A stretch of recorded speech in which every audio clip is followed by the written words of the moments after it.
We first meet a somewhat wealthy scientist at the beginning of the film. He informs everyone that the world's population has grown and will continue to do so. If it gets too crowded, we'll lose this planet because people are like cancer on this planet.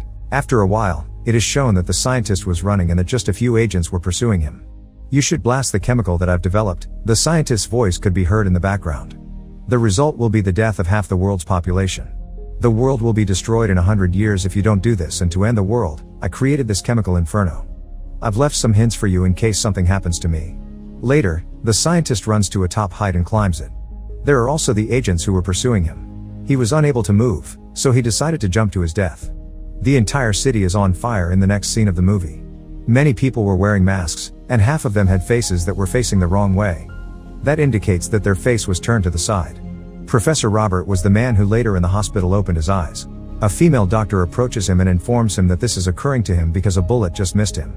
You've forgotten everything from the past and have no memory of it at all. The female physician says to Robert, I attended many of your courses when I was young. Robert was a professor who had written numerous works, as is well known. The female doctor is then approached by a man who tells her that a female police officer wants to meet the professor. The female police officer fires her gun at a man inside the hospital as she arrives. The female doctor is aware that her mission is to murder the professor. She drives Robert to her house in the cab after escorting the professor out the back gate. Robert was there, eyes wide awake, experiencing bizarre visions. He observes a woman with her face covered by a cloth and the entire city on fire. He observes numerous people who have donned the masks in this fashion.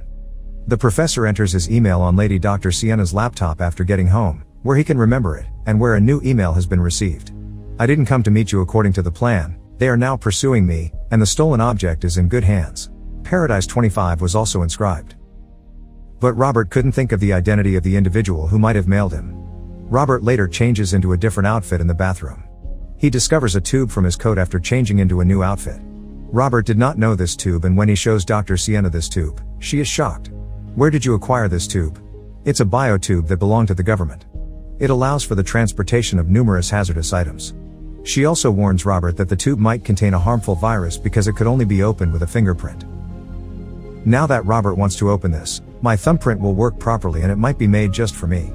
He was being stopped by Dr. Sienna because it might contain a virus. Robert ignored her and opened the tube. Additionally, inside that tube was another tube made of human bone.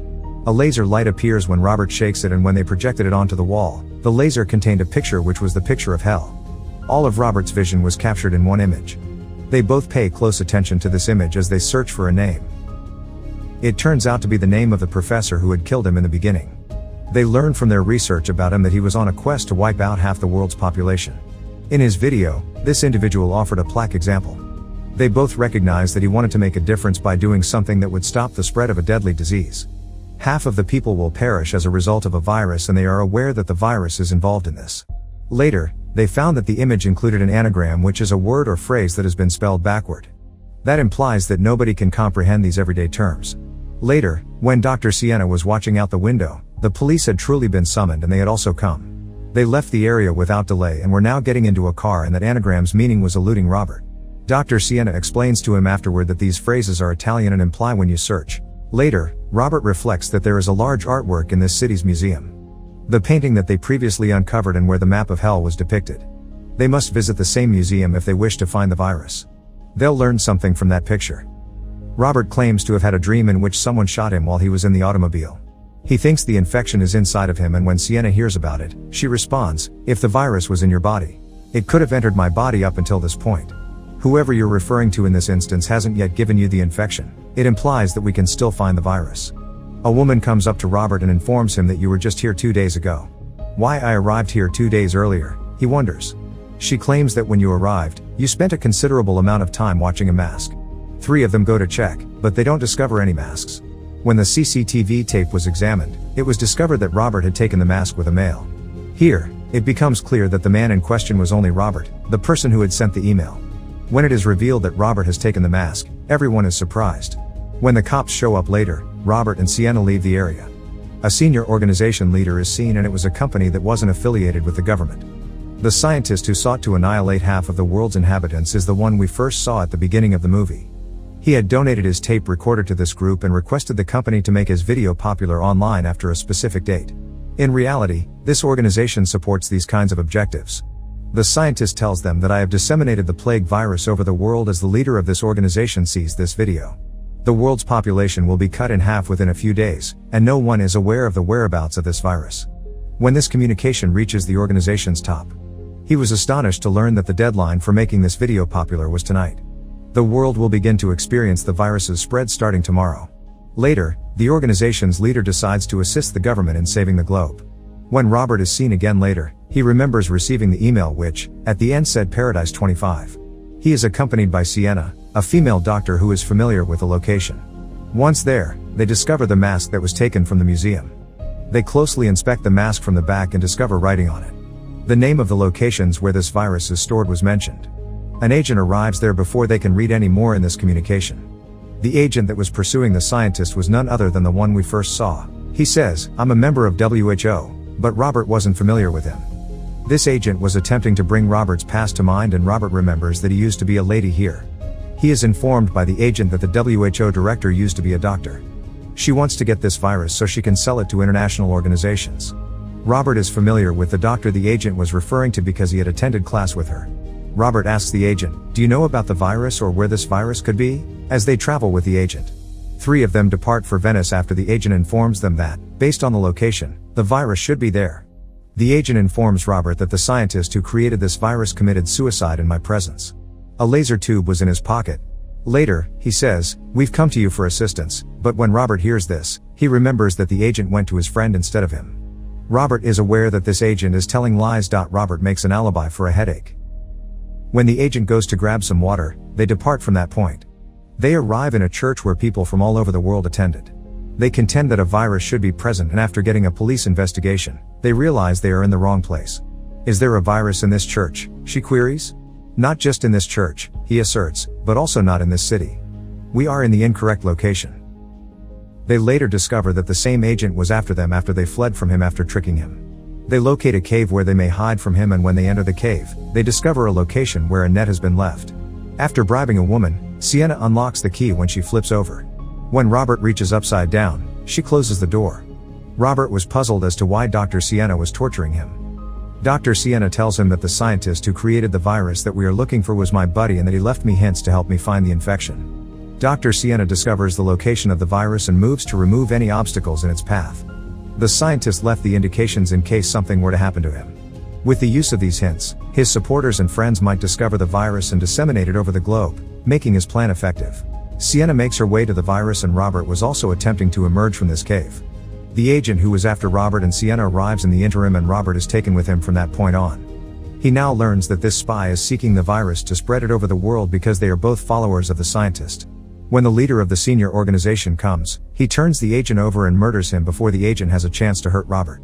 He served as the executive director of the same independent organization. Robert asks, "Who are you?" He requests that he think of me as a helper. The boss informs him that we have tried everything to resolve your situation, and Robert claims that my memory has been lost. Robert is informed by the head that it was merely a chemical reaction.